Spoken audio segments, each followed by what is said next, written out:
दिन में तू ना हो वो दिन ही नहीं, जिस जीवन में तू ना वो जीवन नहीं। न्यायों की पुस्तक 3 अध्याय 15 वचन। फिर इस्राएलियों ने यहोवा की दुहाई दी और उसने गेरा के पुत्र यहूद नाम एक बिन्यामानी को उनका छुड़ाने वाला ठहराया। वह बेहत्या था। इस्राएलियों ने उसके हाथ से मोआब के राजा एलान के पास कुछ भेंट भेजी। यहां देखिए, एक्लोन नामक एक राजा इस्राएलियों को गुलामी करके रखा, उनको सतावट दिया। कम से कम ये 18 साल तक इस्राएलियों को शासन करते रहा, इस्राएलियों को ऊपर अत्याचार करते रहा। इस्राएलियों की इतनी पाप या उनका दुख भोगने का कारण क्या था? ये कारण है इस्राएलियों की पाप है। इस्राएलियों को परमेश्वर से दूर हो गए थे।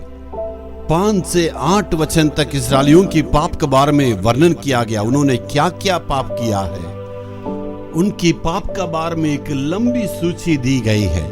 उन्होंने बाल देवताओं को आराधना करना शुरू की, मूर्ति पूजा शुरू किए हैं और परमेश्वर का विरोध जो प्रभु ने नफरत किया था, वो सारे पापों को, गिनौने पापों को करने लगे और परमेश्वर का विरोध बलवा किए हैं। परमेश्वर का विरोध उन्होंने कुड़कुड़ाना शुरू किए हैं। यानी परमेश्वर का विरोध जो जो काम कर सकते हैं, एक लंबी सूची है, उसको मुंह से कह नहीं सकते। ऐसे पापों में इस्राएलियों ने परमेश्वर का विरोध किया तो परमेश्वर ने एक्लोन नामक एक राजा को उनको विरोध में खड़ा किया। उन्होंने चढ़ाई करके पूरा इस्राएलियों को दबा दिया और उनको बंदी बनाया। यानी इस्राएलियां बहुत दुखों को झेलने लगे। कारण था परमेश्वर का विरोध, उन्होंने मन को कठोर कर दिए थे। परमेश्वर का विरोध उन्होंने बलवा किया था। इसलिए परमेश्वर उस अन्य राजा के लिए इनको बेच डाले। अब ये जाके परमेश्वर की ओर दुहाई देने लगे। ठीक वैसे ही हमारा जीवन में भी हमने परमेश्वर का विरोध कुछ काम किए हैं, हमने परमेश्वर का विरोध पाप किया है तो परमेश्वर उसका दंड दे सकते हैं। इसलिए अपने आप को परमेश्वर के पास आज हमें लाने की आवश्यकता है। हमने परमेश्वर के विरोध बलवा किए हैं, जो परमेश्वर नफरत किया है उस पापों को किए हैं, लेकिन आज वो क्षमा करने के लिए तैयार है।